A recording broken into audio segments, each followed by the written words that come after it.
Hi, I'm Derrick. Welcome to Toe to Toe, a series of short interviews with guys who inspire us. I'm here with Quardean Lewis Allen, founder and CEO of Made in Brownsville.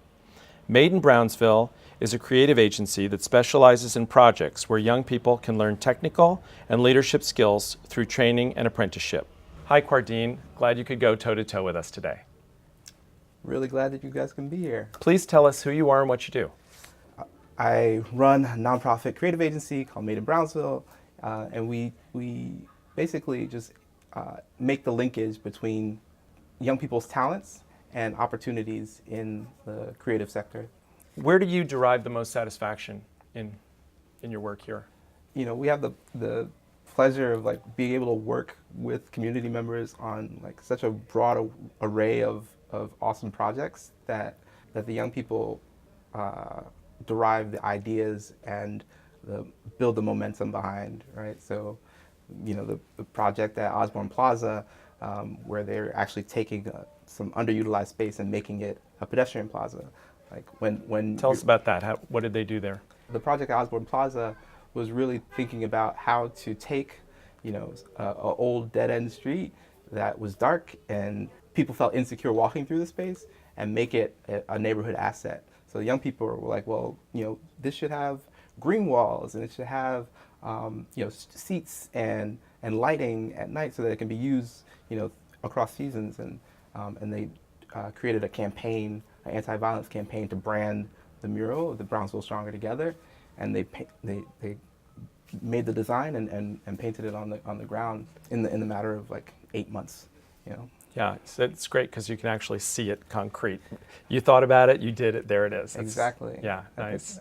So you bring in mentors for the young people who come here. Who's a mentor of yours?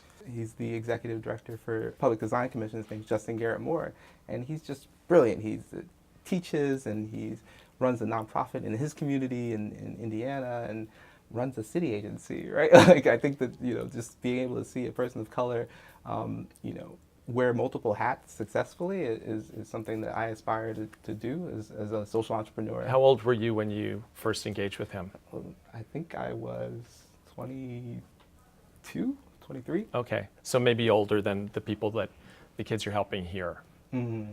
Yeah, and you know, honestly, I think that was a challenge for me as well growing up, not being able to see a black architect until the first one I met was when I was looking for a job and I was 20 years old. So do you have a most treasured item of clothing or something that's sort of iconic for you? Everything with the Made in Brownsville brand on it. Your logo. Good answer. Yeah. So I noticed you're wearing the To Boot Aldrich boot today. Yeah. How did those make you feel when you wear them? I feel ready for the city, right? Okay. I feel like I can take on any pitch that, you know, if I'm going to a funder or something, and I feel like, you know, I will be well received, you know. Okay, great. What keeps you grounded and motivated day to day? I'm really motivated, you know, by the scope of the challenge that I think I tackle and the folks that are around me try to tackle. Because it's not just like a Brownsville thing. Across the nation, there are young people that need access to economic mobility. I think, you know, we all play a part in trying to solve that problem. Mm-hmm. But I think I'm very rooted in it just because I feel close to it. I feel embedded in it. Yeah. Do you think that somehow Made in Brownsville can branch out to other areas of the city or other cities, or do you see that happening? I think every neighborhood needs a Made in Brownsville.